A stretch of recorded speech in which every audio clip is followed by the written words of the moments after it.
After Dark. Shame on you. Yeah, shame on you for watching this game if you watched this game. You knew better. We knew better. We knew better. And we still did. I hate it. Timberwolves lose to the second worst record in the league, Charlotte Hornets. 18-43 now. Yeah, which I will say, the Hornets actually did look pretty good. LaMelo looks quite good as well. I mean, it always depends on his shot, but like they looked okay for a 17-win team, now 18-win. But still, you had the whole week and a half off, and you come back, and this was a pretty ugly game from the Timberwolves throughout the entire game. Yeah. I mean, you had these crazy moments where like you're just like there were so many turnovers in the beginning and just awkward passes to each other like they'd never played with each other before. And like there were moments where Jim Pete and Grady were just like laughing at like what was happening over each other. Yeah, that was weird. They were also like over like they weren't ready to come back from break. Yeah. But yeah, no, it was just a disappointing game. And like you said at the top, like we should all be disappointed in ourselves. I really wanted to be optimistic. I wanted to have this like, I don't know, well of information to just share and just like talk about and be really positive about what's the outlook of this season. And it looks bleak, my friends. It looks bleak. If we come out like this after 10 days off, whatever, like I can't wait for the back-to-backs. I can't wait for the 8-game road trip. Yeah, I know. I get like 4 games in California, and they're all it's LA, Golden State, and the Kings. None of them are slouches. Mm-hmm. And like they're all twice as good as the Charlotte Hornets teams. So it's gonna be hell. And it really you is. Can see it. Like there's so much pressure, as Jim Peterson said, for Ant to perform. There's so much pressure. Who is the second player on our team who can score a bucket? And we don't have that person on the court today, Yeah. And when he does come back, it's gonna be growing pains. We got to figure out how to get him the ball in the flow of the offense. Who's going to be relieving their shots and their attempts and their like emphasis on offense for Cat to get his shots up, And man, it was great to see some other players perform tonight that I wasn't expecting. There's a very specific person, and we're going to mention in the tier list. Yeah, but like up and down this roster, like this is not a playoff roster now. It's very clear to me. Like maybe next year, should we be positively here tonight? Should we just like look for the future? Like, or should we be just so pissed off that a game like this, a must-win game, the coaches didn't prepare us correct? Yeah. Like we're not calling timeouts correct. And we're not playing defense until the third quarter for 5 minutes. It's pretty wild. It is. Yeah, so this T, would you fire Finch if you were the GM? I would not. I would not, but I mean, he was a huge part of the reason that we lost tonight. He was a large part of it. Yeah, I mean, you could say, why are we bringing back Gobert? Like, I know that Nas had his like groin like hampered or whatever, but like Nas was doing something on offense. He's that player who could score a bucket right now, where Gobert needs so much emphasis to get him the ball. So much attention needs to give him to get the ball. It's very frustrating to watch our team on offense when the Charlotte Hornets, the 17,040,000, seven-star Charlotte Hornets, had their way in the paint, had their way at the top of the free throw line. They could do whatever the fuck they wanted out there. And LaMelo had wide open step backs, and the amount of aggression they were able to display on offensive boards. Why is Gobert not getting boards? Like, why is Gobert not fighting for a board? Your shit's on the line. Like your whole reason for being like this big, the Cadillac of the trades of the offseason, and kind of put up a stinker. Like this should have been ours from the start. And it was like a double-digit deficit for a large point of this game in Charlotte's favor. Yeah. Mason's comment here is unfortunately what I think almost in every loss of the Timberwolves this year. Tim Connolly destroyed our entire franchise. I had to reserve myself from thinking this too hard during the game tonight, because it's like, man, I can't remember. Somebody, I think the big boy in the Discord said something recently, maybe while we started, but it was like, if we have Cat for like the entirety of the season and not miss him for 40 games, what's our record? And I'm like, honestly, I don't know, but it really does just feel like we did a whole lot of nothing, like we haven't trade. done anything. Yeah, well, like we traded all these players that are now on the Lakers and going to help them beat the Timberwolves coming into the play-in. Maybe not even be in the play-in; they may be in the playoffs. But Malik Beasley's going off for 30 points last night or whenever that was. Jared Vanderbilt's doing Jared Vanderbilt things. D'Lo's making shots when they need it. It just is working. And I'm not trying to don't get me wrong. I'm still pretty like open-minded about the D'Lo trade right now, because I kind of like Mike Conley, but like the Gobert one, it's just it really could have destroyed us, because he is just so inept on the court right now, and he just is so dated. It doesn't make sense. He's out there airballing layups, not getting rebounds, and getting running a fast break. Fuck off, Rudy Gobert. Running a fast break. Every possession matters in this game. That's the thing that we talk about when we're talking about like Cat, Cat doing these like kind of stupid, like behind the back things, which side note, LaMelo Ball just does stuff to do things out there. He is just like whipping it behind his head. I mean, they're accurate passes, which is like incredible, but he is just like, every time he has it, he's just doing that. But that's just the Gobert stuff works, and it really doesn't work when it doesn't work. And unfortunately, 60% of the time it doesn't work. And that's just not a winning recipe when you get to the playoffs.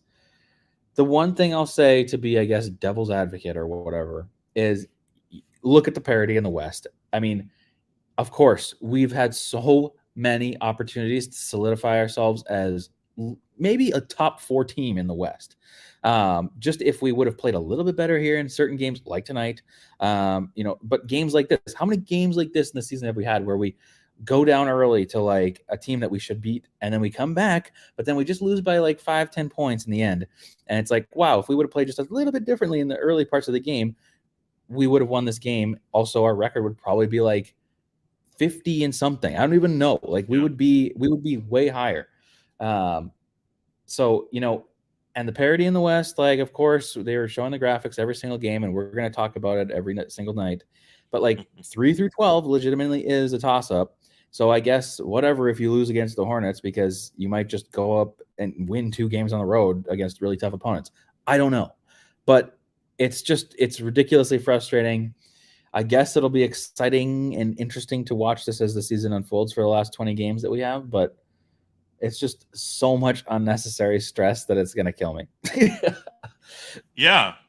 Should we take a chill pill? Like, I'm actually kind of like borderline hyperventilating. Like, I'm kind of mad. Yes. I'm angry. I stepped outside after the game, just like soft scream, like, ah, like, because I didn't want to make a scene, but I wanted there to be I wanted there to be noise in the Target Center.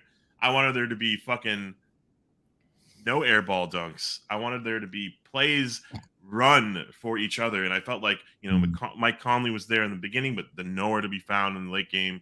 Gobert was there in spurts here and there, but then just completely shat the bed in the fourth quarter when his final stint. Jaden McDaniels is asked to do so much on both ends, and is now the secondary playmaker for our team, and it's just overextending our players' limits, and that's a little unfair. But man, this game had to have been won, because look at the rest of the 20 games that we have to play. The 7-8 games that we should have won the season, and this one, they're the same as tomorrow. They're the same as the next game against the Lakers, against the Pelicans. So it doesn't matter that we lost those games. Now we have to go 14 and set 6. Yeah, it's now we have to go 14 and 6 just to be about where the projections are for everyone else. The West is going to eat themselves up, right? We're going to have the same kind of parity where the Lakers are going to lose and the Clippers are going to win. The Jazz are going to fall off, and the Pelicans are probably going to fall off. But then, where do we fit in all this? I don't want to just come in here screaming and just bashing the roster up and down, bashing the management, bashing the coach, because we've gone through so much, right? We've had a lot of change. This is basically it has like a lot of new pieces to it now, integrating them into the roster, playing meaningful minutes. Nickeil Alexander-Walker, who, and now we're like, hell yeah, we have a player like this on our roster, right? Yeah. Like, that means less minutes for Jalen Noel. Like, we saw 0 Jalen Noel in the second half. Thank God. No. We saw a minute, and it was a minute too many. It wasn't a minute too many. He did that weird, like, it was terrible. I hated it. It was so bad. It was like a pump fake in the air to himself. And he tried to like draw the foul in the front and then in the back, and it was like just like wiggling in there. God, I hated it. They played pretty well. I'll say, give hats off to Charlotte. Like, they have a hell of a roster, but they're kind of like, their ceiling is right now. Like, they can't really, grow much further than this. They need so many more pieces. Yeah, I kept thinking throughout the game. Go ahead. No. I was gonna say I kept thinking throughout the game, like, LaMelo's playing so well, and obviously they've like Terry Rozier, and like some other shot makers on the team, like Dennis Smith Jr. was making some shots tonight too, and then Gordon Hayward, obviously. But like, just imagine if they had just a little bit more star power around LaMelo. I feel like that could be like crazy deadly. But yeah, that could be a fun team. Yeah, like Gordon Hayward in his heyday would have been an awesome complementary piece to LaMelo. Like, we don't have that player for Ant right now, and at least like live on the court. And I don't want to put like all of our like wishes and our positive energy in Cat, because Cat's gonna have this big road ahead from him, and he's gonna have to like play through like the what is that, post-traumatic stress of like an injury, right? Like, you could get injured again. Like, the fluke accident could happen again, and like your ankle could roll and then roll again. See how Kyle Anderson is having back issues. TP has been in and out of the rotation because of ankle and leg issues. Right? It's just like, I hope the best for our roster, but the season feels completed. The season doesn't feel like we have a much of a chance now. Our margins for error is practically none now. We've like removed all potential chance to lose a game now, because exactly. And that's even more pressure now for Ant. That's even more pressure for Finch. And like, we had COVID, we had Cat, missing, we had D'Lo injuries, we had the D'Lo trade, we had the Vando trade, man, like Vando trade. We had like the Gobert trade, like all these pieces. Like, you have to constantly like remind ourselves that we've had a lot of roster overhaul. But like, I feel like there's no excuses now, because regardless of who's on our team, like, shouldn't we have been prepared for this game? Shouldn't we have had that intensity on defense in the third quarter, in the first quarter, so they don't pop off for like 70,000 points in the first quarter, in the first half? Seriously. Yeah. Yeah, it's just super frustrating, and we should just be ready to be in winning mode now. And maybe Ant is, but as I think Godfrey said earlier in the chat, like, Ant can't do it all by himself. I guess we're waiting for Carl to come back, but like you said, he's going to have it's going to be a ramp up. So, I don't want to be like, I'm the opposite of a Cowboys fan. I don't want to be like all Cowboys. They get joked on for like, oh, it's next year's our year. Next year's our year.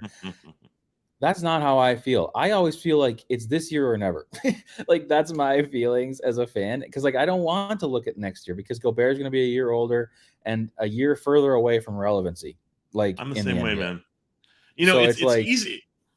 It's easier when you have a projected roster to stink, to shit the bed, and you have future assets like to look forward to be like, ooh, I would wonder what this Duke prospect looks like on our team. Can't wait for this Kentucky prospect. Can't wait for this international, stud that goes undrafted to be selected by us. Like, that's fun when we're bad. When all the scapegoats are the entire roster, right? Like, when it's Wiggins and Rubio and Anthony Randolph and all this on their junk, like, it's easy to be like, but we are supposed to be bad. Let's tank for Wembanyama. We don't have those picks. We went all in. The roster and the management sold us that this was the year. Remember those mistakes in Memphis? is our solution. Ride with us. Gobert doesn't get a fucking offensive rebound. I was so used to Vanderbilt hustling for rebounds. I was so used to that. I would get up off my seat with those offensive rebounds, with that hustle. We saw that for like 4 minutes in the third quarter. Also, if you want to be even more sick, just go and watch Utah's game the other night, Fucking dude. Kessler Walker goes off for, I think he only ended up with 7 or 9 or something like that points, but he had like 18, 20 rebounds or something, and then he had 7 or 8 blocks. Like, no contest. And imagine having Kessler Walker. Walker Kessler. I'm mixing up. Walker Ranger, Kessler. Texas. And him, Vando, instead of Gobert right now. Like, I think that's a winning combo. But, that's whatever. So, I guess, though, we should probably get into the tier list. I could go on forever about how the Wolves ruined my day. Oh, my God. And just thinking of, like, what we could have offered instead for someone like a Kongwu, or someone who is, like, not needing to be completely uprooting our roster. I don't know. It's crazy.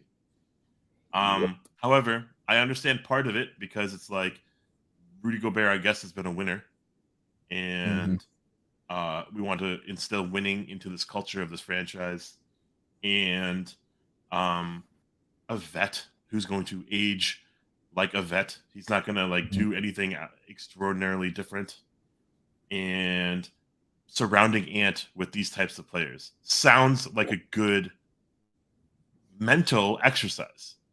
I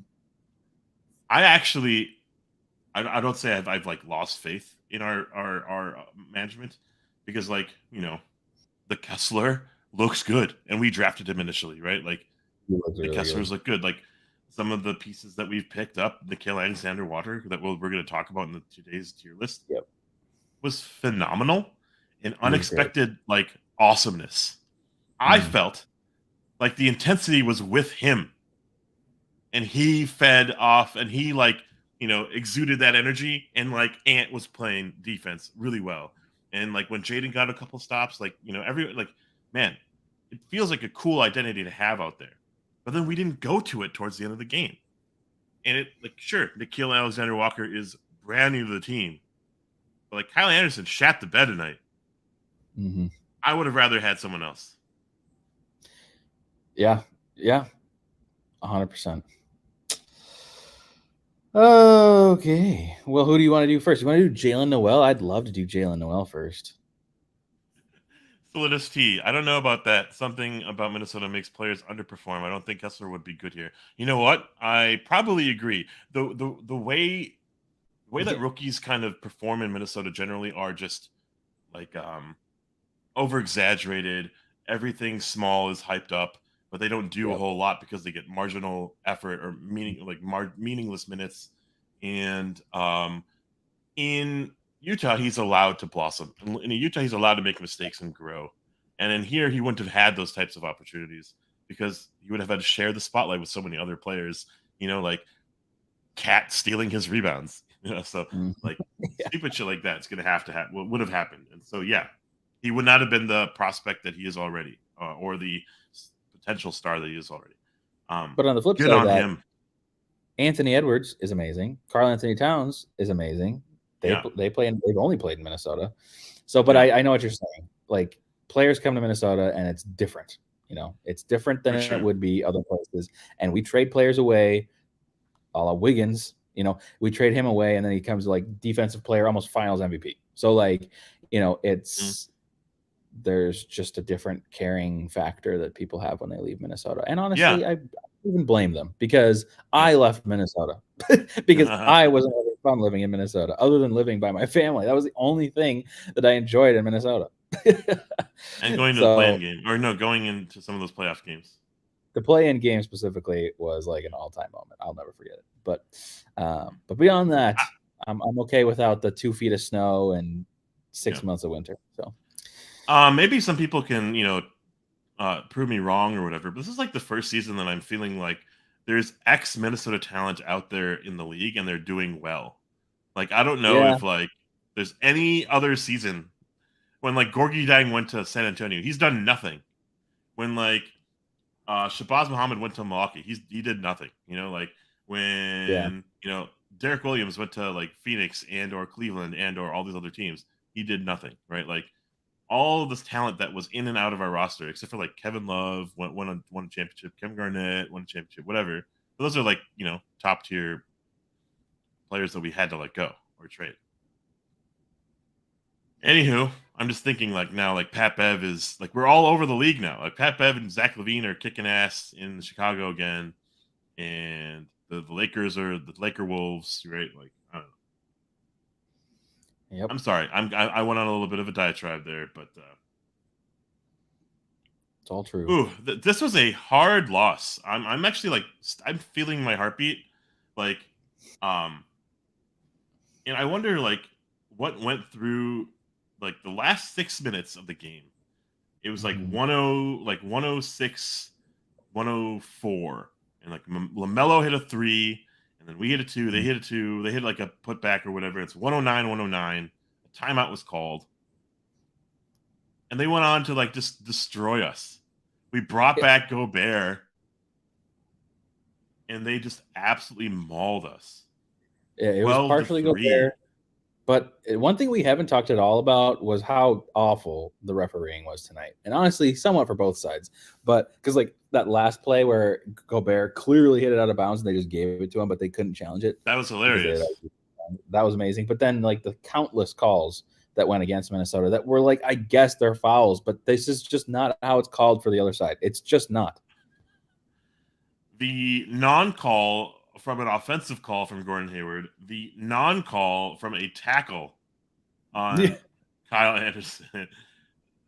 Crazy shit. It's seriously insane.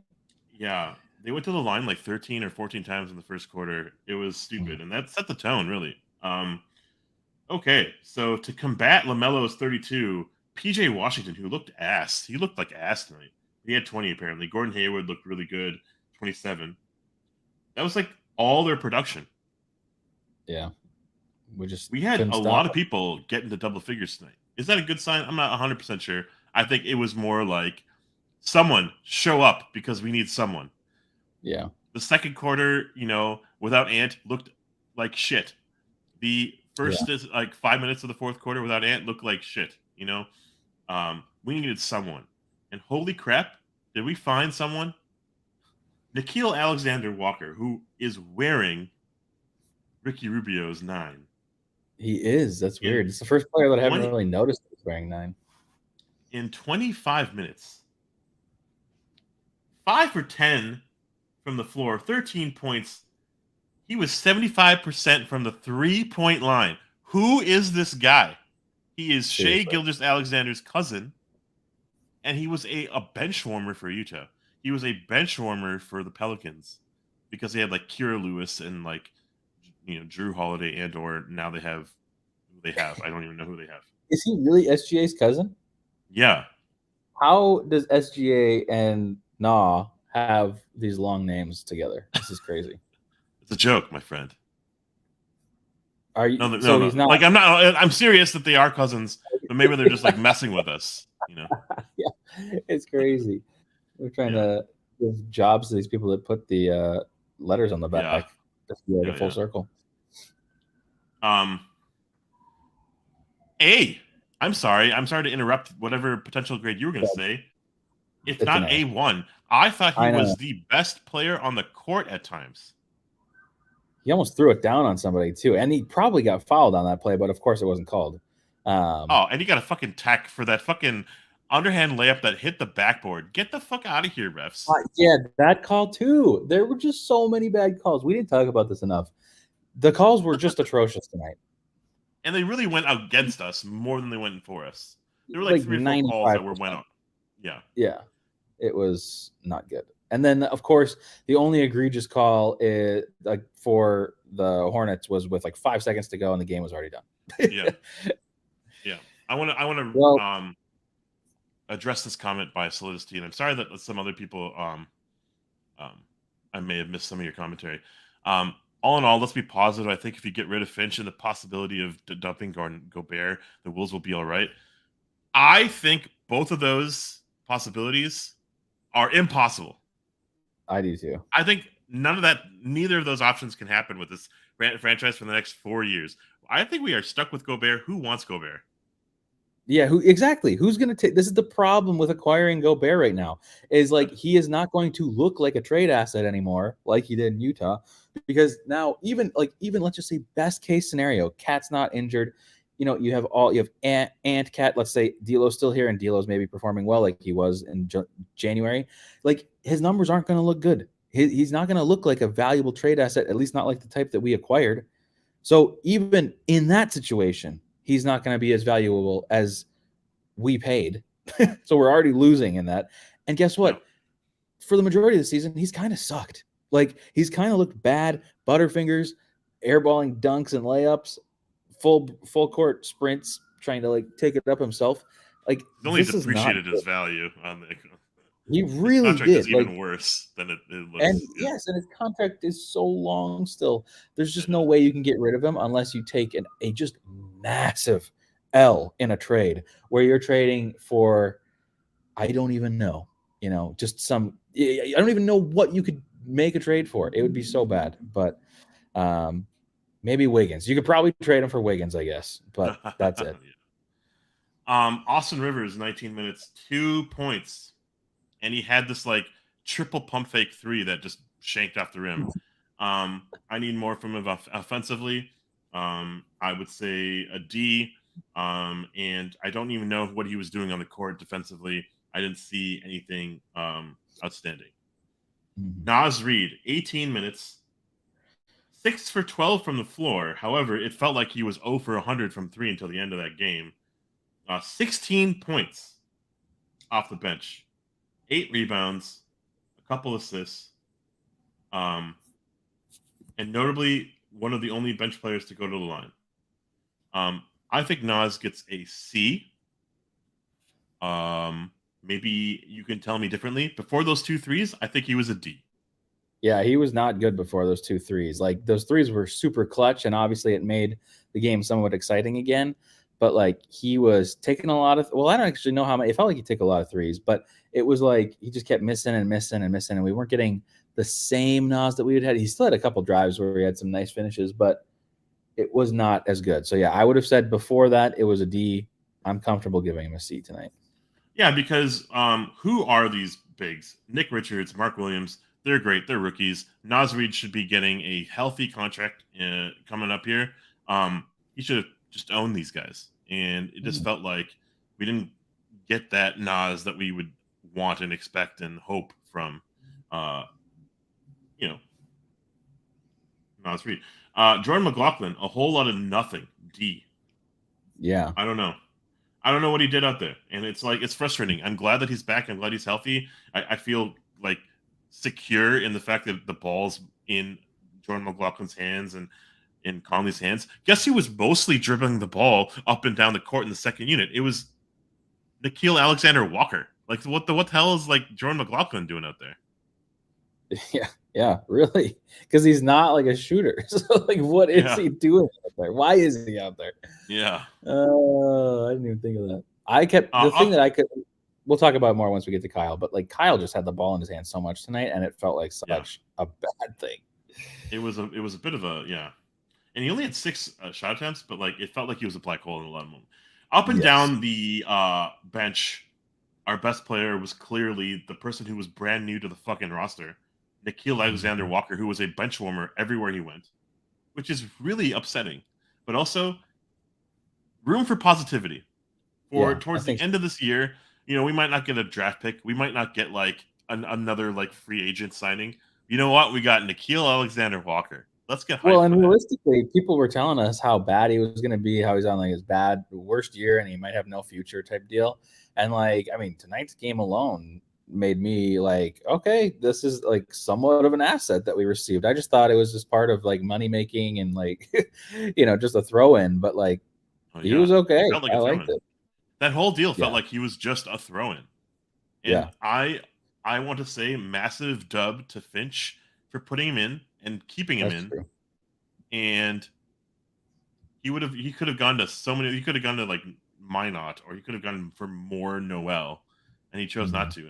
And I want a lot of Nickeil Alexander-Walker moving forward. If the defensive intensity is there, if his shot making can be relied on, because our bench up and down, the whole like squad looks like ass. Yep. We did miss TP tonight. We didn't have TP, but yeah. And so like if TP comes back, is Alexander Walker getting in the rotation? Like I would want to say yes, but I don't know. You know, these minutes are TP's minutes. To the starters.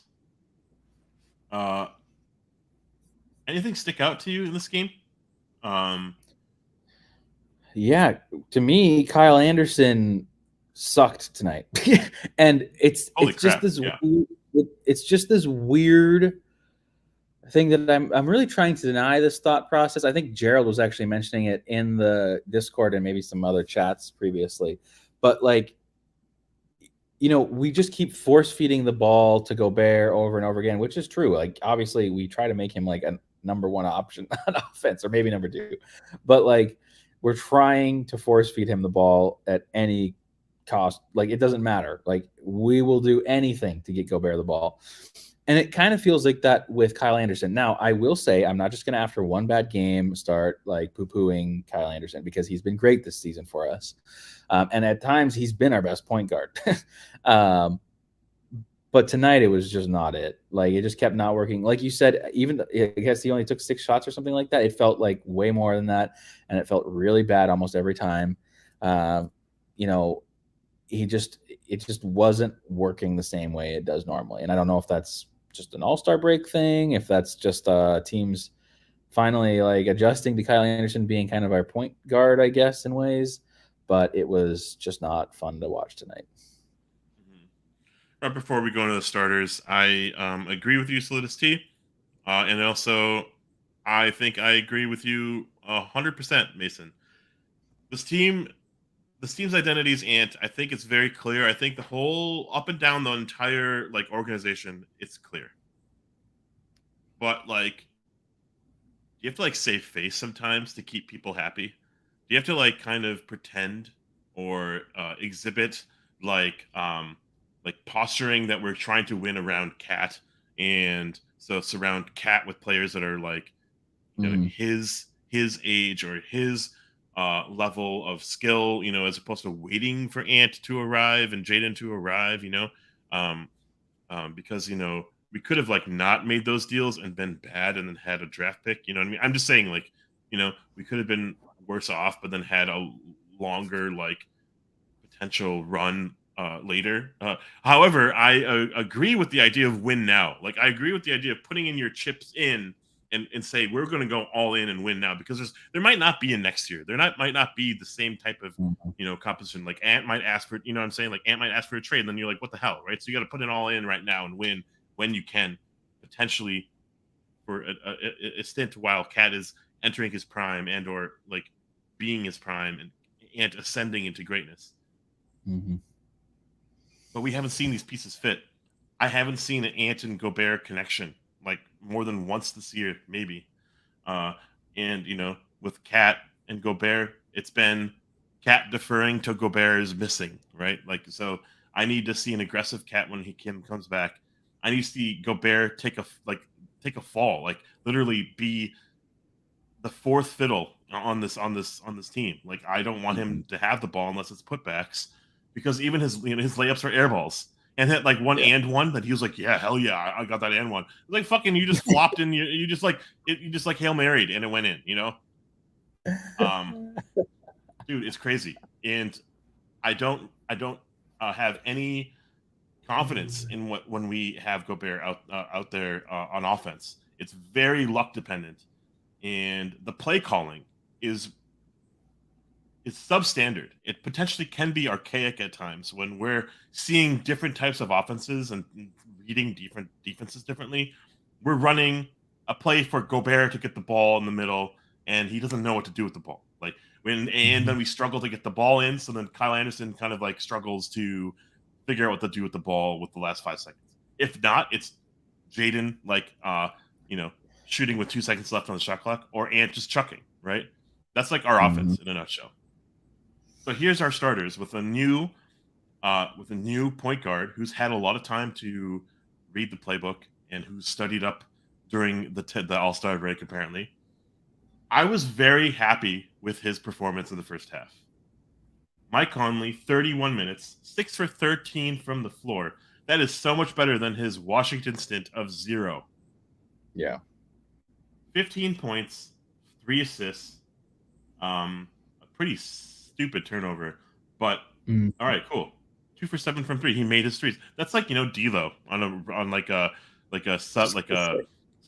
subpar basis, right? 15 points. Yes. About efficiency of D'Lo. D'Lo before the end of December or January period where he kind of went off. That was just kind of like our low level average, I guess, for D'Lo. I mean, D'Lo might have a couple more assists, but sometimes he would sometimes end like that. So maybe this is totally like a D'Lo stat line. Yeah, so I want this from Conley moving forward. But I found like he was like a ghost out there in the second half, where he just played like he was on the court barely. Jose Alvarado before he gets the steal, he's just hiding, behind someone. Yeah, he just never goes for it. Yeah, I want this to be a B, but we lost, and I was sad by him not taking over the game when we had obvious issues on offense. So I think it's a C, and I'm sorry if I'm just kind of I agree. Nonsense. I think C makes sense. Honestly, there were times where he felt really good. There were times where I was like, I need you more. So I don't know. I was thinking C. I was thinking actually kind of low C, but it's low C. I think C makes sense. But who else? What a great point, Godfrey. Hornets 18 and 43. If the Wolves are so talented, they should be able to beat them regardless of the coach. I totally agree. Yeah. I'm sorry if I interrupted you, my friend. No, that's true. I was just going to move on to the next player. Next player, Jaden McDaniels, 30 minutes, 5 for 9 from the floor, 11 points, 4 really sad fouls, 2 assists, 5 rebounds, a steal, a block. And he missed his free throw on his and one. That sucked. That did suck. A grade for our boy Jaden in 3, 2, 1. A. Sorry, I didn't say an answer. I was going to say B.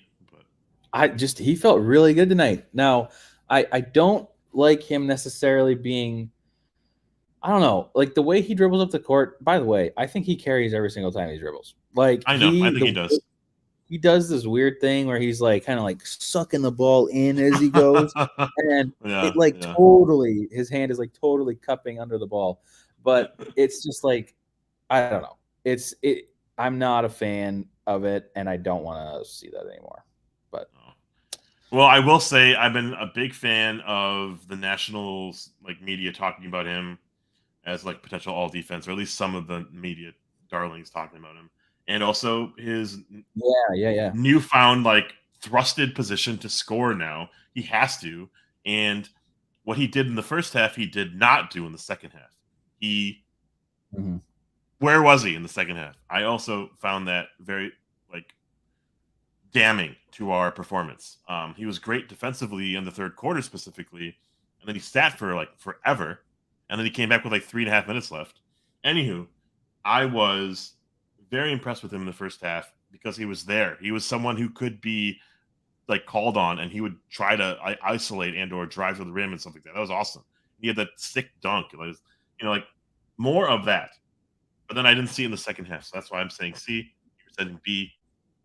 You're the driver. So we'll go B. I feel like it's maybe unfair to go as high as an A just because we did lose and we shouldn't be losing this game. But that's not all on Jaden. Obviously, Jaden did well. Yeah. But I don't know. It's also, I guess we somewhat expect good games from Jaden, so shouldn't be that shocking. But Kyle Anderson, 28 minutes, 3 for 6 from the floor, who felt like 3 for 30. 6 points, 6 assists, 7 rebounds. 4 turnovers, 2 blocks. But that's our stat line from a boy who didn't make a free throw and he went to the line 3 times. A grade for slow-mo in 3, 2, 1. D. Yeah, Not a one show. It's really hard for me to give him Wancho, but I don't know. It just wasn't a good Kyle Anderson game, and I'm not gonna chalk it up to more than that because he's allowed to have a bad game. He's had very good games for us all season, but on a nightly basis, if we're gonna be grading him, it wasn't a great game. So I still can't do his Wancho. Worst of the season. Yeah, this was definitely his worst of the season. But Rudy Gobert, 30 minutes, 7 for 9 from the floor. You know what we always will get is reliable, true shooting percentage. Yeah. I don't even know. I just made that up. 17 points, 10 rebounds. He made 3 out of 4 free throws and 3 block shots. The Stifle Tower is back, my friends. And we grade them together in 3, 2, 1. C. D. Oh, yeah. I mean, like, he did have some nice blocks. And honestly, in the first half, or maybe it was just the first quarter, he played some okay defense. Like, he was getting up on people, blocking, doing the block shots. But I don't know. I mean, I don't want to see airballed layups. I don't want to see these things. I don't want to see him dribbling up the court like a point guard. Like, these are just like, we're in win mode. We have 20 games left in the season, 21 coming into tonight. Like, I don't want to be seeing this shit. Like no Karl Anthony Towns behind the back stuff. Winning time. This is time where we can get a playoff series at home without playing in the play-in game. I don't want to play in the play-in game again. We used up all our luck last year. Like, yeah, we did. I'm not looking to chance it again. So can we please take this seriously? Ant is taking it seriously. Sure, he had some turnovers and bad moments, but like, man, I don't know. Yeah. He's very predictable. Even the worst of defenders know how to defend him. Yeah. And it's just so evident when like Terry Rozier is like switched onto him and we don't get him the ball because we don't know how, because it's just so easy for them to swallow up on him.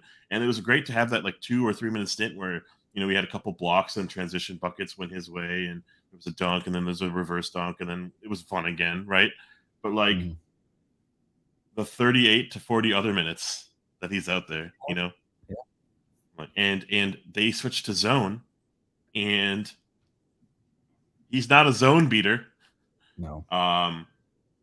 And he's not mobile like Vanderbilt, so he's not like a good dunker spot type of player. It was Naz Reid that actually helped defeat the zone and had them kind of switch back to man. And so that's crazy to see that. And Gobert can't do that. And so the versatility of Gobert is going to be our like kryptonite. And the lack of versatility. I'm excited to see this team next year fully healthy, but I hate saying that out loud, right? Like, I don't want to think about next year. I want this playoff success to happen this year. Yes. I want this trade to be validated. Yes. I do think that, assuming, and this is a big assumption at this point because we have not played well this season, but I mean, we've played better than normal Timberwolves basketball, but still, it's not been very good. I still think if we get into a playoff series, we have a very good chance of moving on in that playoff series simply because you have Anthony Edwards, and if Karl Anthony Towns is back, there's just a different caring level that a lot of players have on our team when we play a good team and when it really matters. Because, I guess, tonight really did matter, but it doesn't feel like it really mattered in the moment because you still got 21 games, whatever. It's like you're just getting back from All-Star break. You're kind of chill. But, playoffs, there's no it's 7 games, we're good. That's not how you think in the playoffs. So, I still feel like this team has a good shot if we get into the playoffs. But right now, the thing that I'm mainly worried about is, do we get into the playoffs? And I am not certain right now. It's the Tom Thibodeau year where we end up playing against Houston and we get completely Yeah. Yep. embarrassed. It's that year where every game was so stressful. We had the 3rd seed locked, and then we went on this giant Jimmy Butler's injured nonsense where who's gonna take over the game. It couldn't be Wiggins. It can't be Wiggins. It has to be someone else like Derrick Rose and Jamal Crawford. And we ended up going sub 500 for 30 games, and then Jimmy Butler comes in for 1 game or 2 games like that. You know what I mean? It's so nuts. This has a very similar feeling. However, we could have had the 3rd seed, and we're struggling to climb our way in. So it's another year that this feels like is that 40 and 42 Wolves where we had Kevin Love and Rubio, and we peaked with that team, and we were sub 500. Man, I don't want to be sub 500 as the goal for this roster. I swear, if we end the season sub 500, it's just such a failure. It's such a failure. Yeah, you will feel like it. And I want this trade to be validated. I want to be right on the right side of history, on the right side of a trade. Because have we won trades? Have we considerably gained from trades? Ever? I don't know. I don't know. Oh no. Yeah. That's Anthony Edwards, a byproduct of trading to be miserable, and tank for Anthony Edwards. We get Ant as a result. 40 minutes, and he is the Hymphony himself. 40 minutes tonight. 11 for 26, 8 rebounds, 5 assists, 2 steals, 2 blocks, 4 costly turnovers. But a team high 29 points. Not a game high. That was LaMelo Ball. Very comparable stat lines, though. Yeah, they did have very similar stat lines. It's kind of weird. Which is cool. Before we get into the nuts and nutties with Ant, a grade for our homeboy. The reason why we still do the show. Pretty much. 3, 2, 1. B? It honestly, without the turnovers, it's probably an A game. Just because this was a good game for Ant. He did start off pretty poor. I can't remember how he shot in the beginning, but it wasn't very good. And also, as they were mentioning on the broadcast, the shot selection was weird at times. Somewhat, I don't care as much as shot selection around Ant as I do other players, because there's an element that I understand of your star player need to get in a rhythm. So they may need to take some bad shots. They need see if they go in, see if they don't, so they can kind of understand where they are. And obviously we want to balance everything off of how Ant is feeling and doing that night. So I kind of understand that, and I'm kind of okay with that, but it was bad. Objectively, there were some bad shots that was taken. So, if those go in, they're still bad shots. Doesn't really matter. But yeah, other than the bad shots and the turnovers, it was a really good game from Ant. He brought us back in when we didn't deserve to be back in the game, and that's good with me. But did we just lose you? Yeah, I'm sorry. My camera went I don't know, robot mode. And it's okay because we're going to probably close the show here in a minute. I just wanted to say, Chris Finch says as a kind of a closer, it's just a sense of urgency. It's just not there. We talked about it. You can't wait. It's a 20-game season. We have nothing to wait for. You got to go. And Anthony Edwards, I don't know what to bank on. Defense, I think, is the main thing that we need to be able to bank on. Every night we need to know that our defense is going to be there. I feel for Ant out of this entire season, out of this entire experience. This gotta suck. I think the All-Star was a dud, and his whole week was probably just I would have rather been in Atlanta with my friends and family, and he spent less than 24 hours with them, and then he comes back to a snowstorm and all this other nonsense. Seriously, I didn't even think about that. And he has to put out like this on every given night. There's no days off for him. and he's asked to be on a pedestal and have to overperform. And just like Jay McDaniels, just like a lot of the pieces on their roster, they have to play a bigger role than they're probably able to right now. And it sucks because Cat's injured. It sucks that we had to like trade D'Lo because it didn't work out. A good offensive, pressure release valve would have been D'Lo. We don't have that player right now, and so it has to be Ant for 40 minutes a game. Like it's just like Thibodeau years all over again. We can't get a break because our younger players are it. And I'm praying for a miracle. I'm praying for, nothing serious to happen with Ant, over these next 20 games. I hope he's healthy throughout the whole thing because, those early years were kind of like, what was happening with those knees? We have not talked about those knees at all once this year. So he's looked good. He was rubbing his finger or getting taped up with his hand. He fell kind of awkwardly at a try to, he tried to dunk it on someone. Every time I'm worried, but it's because like our entire season is like resting on this guy because no one player is going to change the outcome of our roster more than this one player. Yeah. Yep. So I got to give it up to him. He's the heart of this team, heart of this franchise, heart of the state, in my opinion. And I just hope it's fun for him. Like these losses suck. The effort that you get to play around is not matching what you do on a nightly basis. And it's gotta suck sometimes, man. And I just hope that we can start winning. And I'm sorry that I'm talking so much with this fucking robot cam.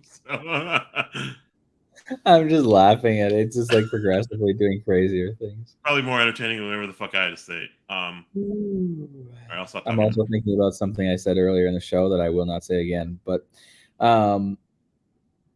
cool.